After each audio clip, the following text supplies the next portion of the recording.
The child sex ratio now has become one of the major concerns in contemporary India, and one of the reasons for this is that it is an all-time low. It was 914. The way we measured it in India is the number of girls per 1,000 boys. So 914 in 2011 compared to 927 in 2001 simply means the problem is not just not going away, it's actually getting worse. Till now, I think, till 2001, there was some complacency because the feeling was, well, it's confined mainly to northwest India, to certain districts in Tamil Nadu, where maybe cultural or other reasons can be put in place to try and understand what's going on. However, 2011 was extremely disturbing for us because it showed spread to parts of the country from center to the east to even the northeast, believe it or not, and disturbing signs coming from South India, Andhra Pradesh, and even, I would say, qualitative not in terms of numbers, but qualitative information evidence that even a marvelous state like Kerala, which has been much usually in the news for having a relatively high status for women, is in fact seeing the entry of sex selection as a practice. One of the ways, of course, we do think of it is as a matter of violence. And violence understood here, and let me make this very clear, violence not understood as genocide and murder, which is possibly how some people would like to think missing girls should be understood. I would think of it as a preemptive form of violence. That is to say, particularly the practice of sex selection, when you decide before birth that you do not wish to bring a girl into the world, which is after all a right you do have under general rights of abortion. But this kind of sex selection, I would call it a form of preemptive violence rather than outright violence. Secondly, I think why we need to temper a kind of just looking at it as yet another mode of violence against women is precisely the point that these declines have happened precisely in the very decades that have seen the highest rates of growth in our country. So the difficult question becomes, how do we bring these two facts together?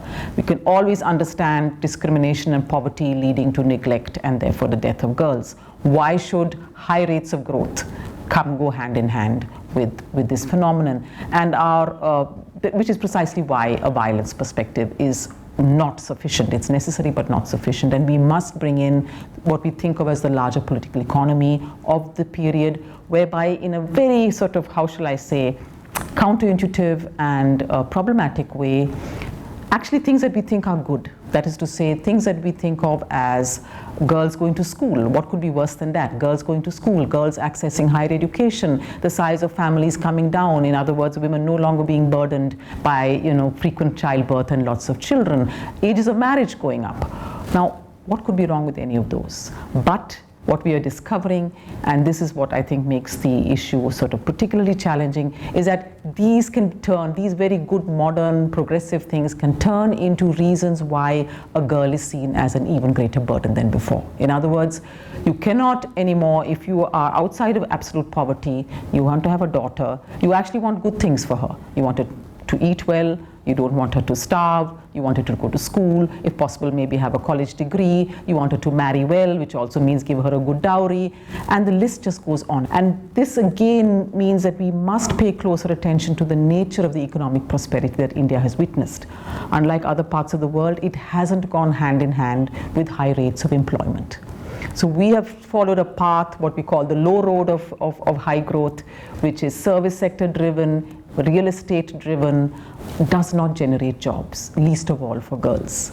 So in other words, we see some of the lowest rates of paid work. I mean, I don't know how well known this fact is, but the proportion of women today who have any kind of paid work, that is work for which they get paid, is 15%.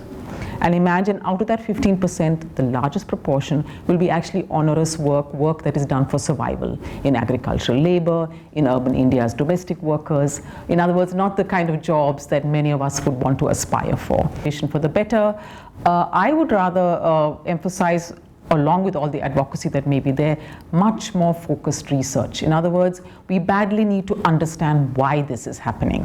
Why would it be that families who may not be absolutely in a situation of poverty nonetheless make these kinds of decisions, and why would this spread to other parts of India, and what can we do to, if we understand the dynamic better, because a lot of the dynamic actually boils down to small families, 1 or 2 children, at least 1 son, at most 1 daughter.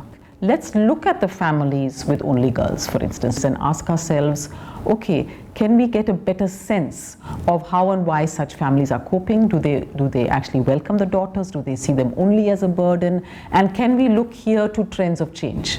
Because in the end of the day, that's going to be where the change comes. That is to say, families who are happy to have a girl when a girl is announced.